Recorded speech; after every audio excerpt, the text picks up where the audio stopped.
गांव का नाम था सोनपुर।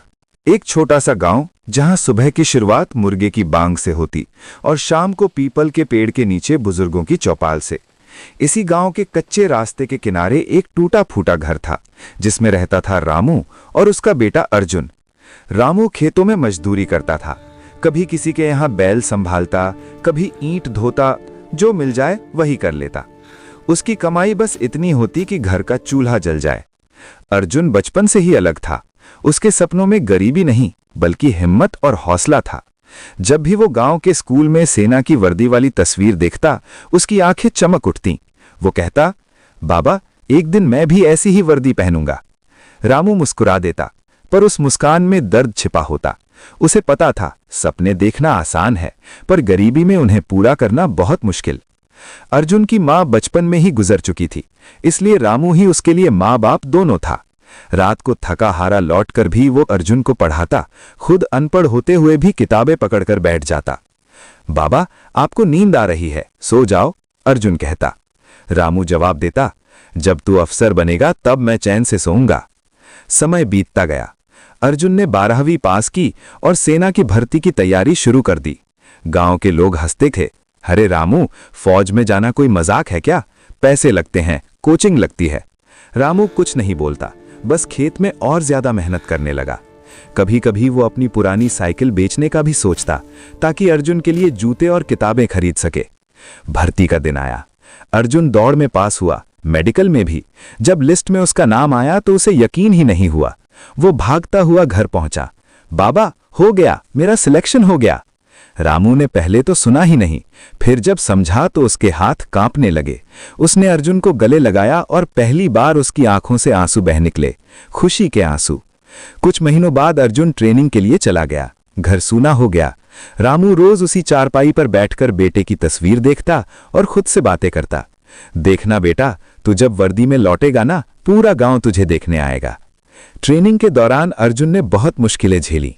कठोर ड्रिल, सुबह 4 बजे उठना, भूखे पेट दौड़ना।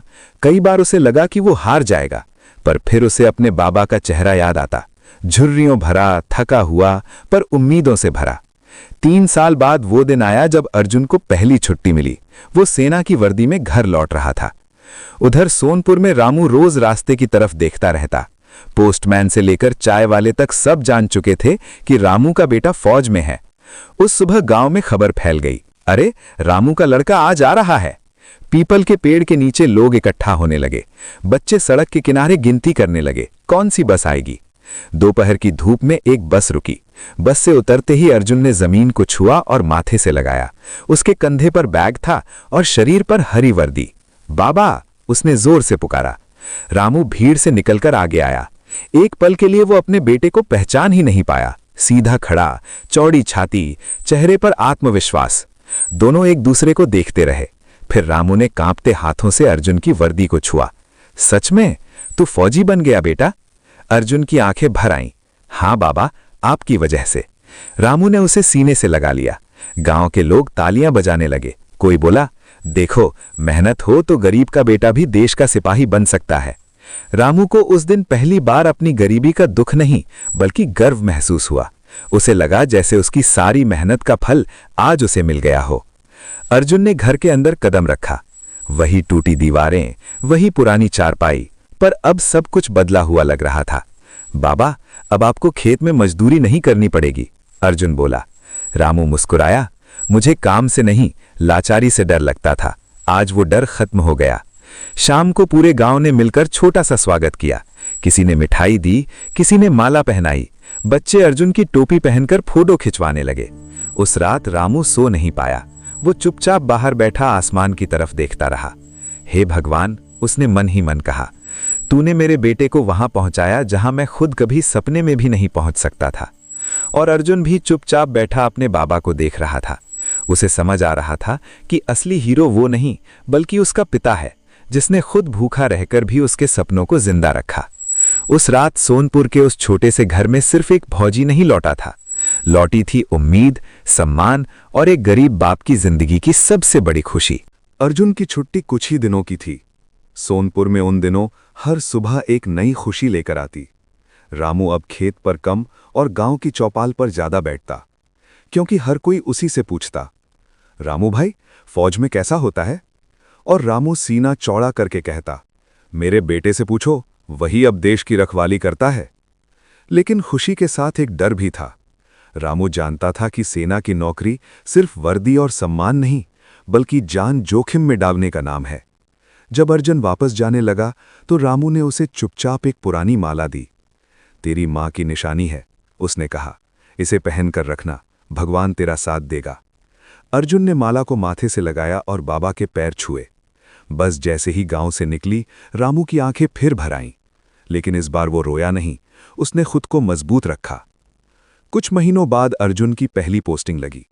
कश्मीर की सरहद पर, बर्फीली हवा, ऊंचे पहाड़ और हर वक्त खतरे का माहौल। वहां अर्जुन को समझ आया कि असली जंग सिर्फ दुश्मन से नहीं, बल्कि अपने डर से भी होती है। पहले ही महीने उसकी टुकड़ी को खबर मिली कि पास के जंगल में कुछ आतंकवादी छिपे हुए हैं। रात को ऑपरेशन होना था। अर्जुन पहली बार किसी असली मिशन पर जा रहा था। दिल तेज धड़क रहा था, हाथ में बंदूक थी, लेकिन दिमाग में बस बाबा का चेहरा घूम रहा था। उसके सीनियर अफसर ने कहा, डर लगे तो पीछे मत हटना, बस अपने साथी पर भरोसा रखना। रात के अंधेरे में पूरी टीम जंगल की तरफ बढ़ी। अचानक गोलियों की आवाज गूंज उठी। चारों तरफ अफरा तफरी मच गई। एक जवान घायल होकर गिर पड़ा। अर्जुन ने बिना सोचे समझे उसे खींचकर एक चट्टान के पीछे किया। गोलियां उसके सिर के ऊपर से गुजर रही थीं। दिल कह रहा था भाग जाओ, लेकिन ज़मीर कह रहा था रुको। उसने अपने साथी को संभाला और रेडियो पर मदद मांगी। कुछ ही मिनटों में सेना ने आतंकियों को घेर लिया। भारी फायरिंग के बाद 2 आतंकी पकड़े गए और बाकी भाग गए। ऑपरेशन सफल रहा, लेकिन अर्जुन के हाथ कांप रहे थे। ये उसकी जिंदगी का पहला असली सामना था मौत से। अगले दिन पूरे कैंप में उसकी बहादुरी की चर्चा होने लगी। कमांडिंग ऑफिसर ने सबके सामने कहा, अगर अर्जुन समय पर अपने साथी को नहीं बचाता तो आज एक जवान कम होता। अर्जुन को सम्मान पत्र मिला। उसने सबसे पहले फोन किया अपने बाबा को। बाबा, मैं ठीक हूं, उसने कहा। रामू की आवाज कांप गई। बस इतना सुनना था बेटा, और कुछ नहीं चाहिए। जब गांव में ये खबर पहुंची कि अर्जुन ने सरहद पर किसी की जान बचाई है, तो सोनपुर में मानो त्योहार हो गया। स्कूल के मास्टर ने बच्चों को अर्जुन की कहानी सुनाई। गांव के लड़के अब क्रिकेट नहीं, फौज खेलने लगे। कुछ महीनों बाद अर्जुन को फिर छुट्टी मिली। इस बार वो सिर्फ बेटा नहीं, बल्कि हीरो बनकर लौट रहा था। गांव के लोग ढोल लेकर खड़े थे। रामू दूर से ही पहचान गया। वही चाल, वही आत्मविश्वास। अर्जुन ने आकर सबसे पहले अपने बाबा को सलाम किया। जय हिंद बाबा। रामू की आंखों में आंसू आ गए। उसने कांपते हाथों से बेटे का माथा चूमा। तूने सिर्फ मेरा नहीं, पूरे गांव का सिर ऊंचा कर दिया। उस रात चौपाल पर अर्जुन ने अपनी कहानी सुनाई। सरहद, गोलियां, घायल दोस्त, सब लोग सांस रोककर सुनते रहे। तभी एक छोटा बच्चा बोला, भैया, मैं भी बड़ा होकर फौजी बनूंगा। अर्जुन मुस्कुरा दिया और रामू की तरफ देखा। रामू की आंखों में अब डर नहीं था, सिर्फ गर्व था। उसे समझ आ गया था कि गरीबी सबसे बड़ी नहीं होती, सबसे बड़ी होती है हिम्मत, और वही हिम्मत आज उसके बेटे की वर्दी में चमक रही थी। उस रात रामू चैन की नींद सोया, क्योंकि अब उसे यकीन था उसका बेटा सिर्फ उसकी उम्मीद नहीं, देश की ताकत बन चुका है।